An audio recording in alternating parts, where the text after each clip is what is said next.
Yes, this is gold dust. This is what I've been saying for a long time as well. We got to get out of this echo chamber, and this is a great time to bring in this slide that I've been working on. So just bear with me and share it. Yes, okay, cool.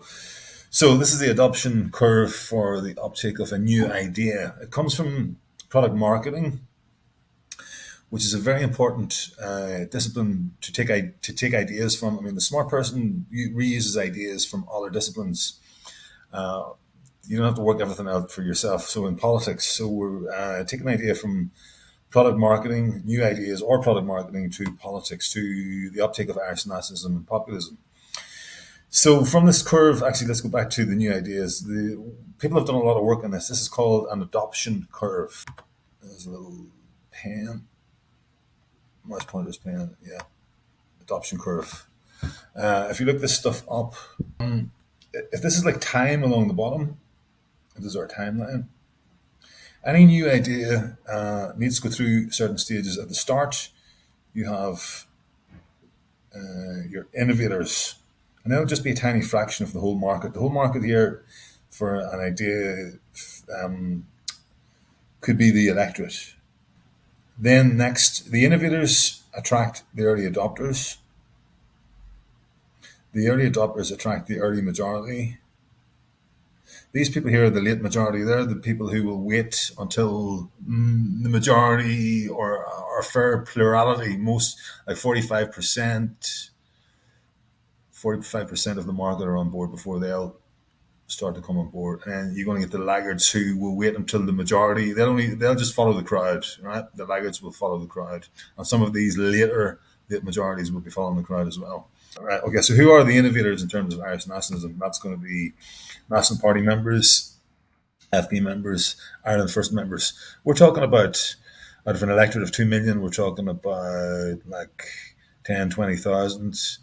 Would that be 20,000 is 1% of 2 million? So members and voters. Early adopters would be the sort of people who would, at the moment, would be independent mindsets, not tied to a particular party, who at the moment who have a suspicion of or the bigger parties, and at the moment are the only real option is to vote for independents or some of these more nationalist parties, etc. So we're at the stage at the moment where we have our.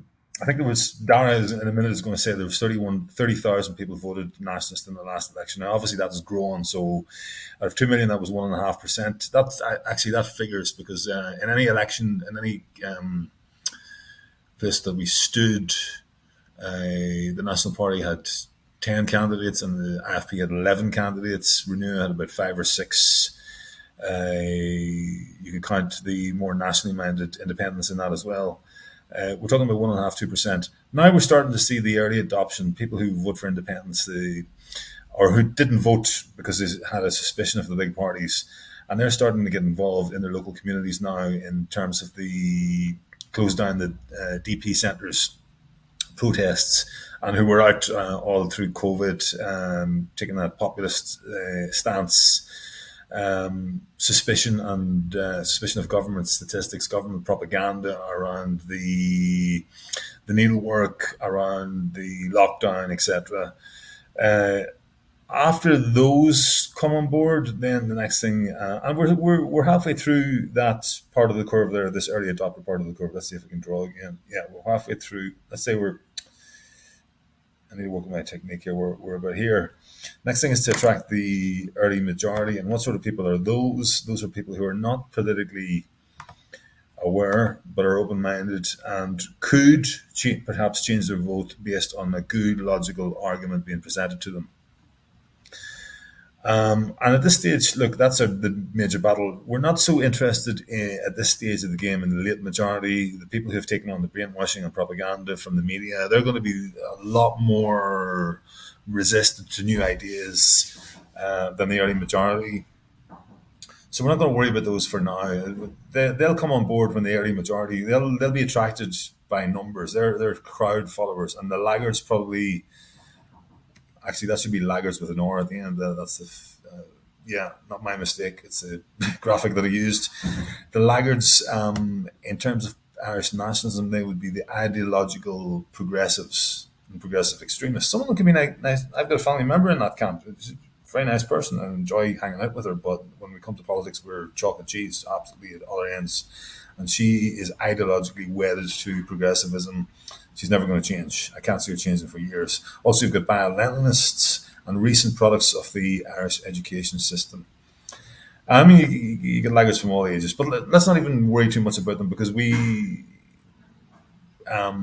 dyed in the wool. They're the last people to come on board, if at all, if ever. So people that we're least interested in talking to, we're far more focused over here on the early majority. This one and the early adopters. We're halfway through that, and early majority. I would say there's no point, and we won't be talking to the innovators. There's no point talking unless we're talking about strategy. There's no point just singing. You're wasting your time if you're talking to somebody who's already voting for these parties. Or sees the world. So, like all this massive energy that's invested in Telegram groups, that's a waste of time. There's no point really unless you're saying something new that hasn't been said before. We're more interested in getting to the rest of these people, showing them some local leadership that they can rally around, or being that local leadership if there isn't any already, and finding it. And I've got some ideas for that, for how to join people up using technology.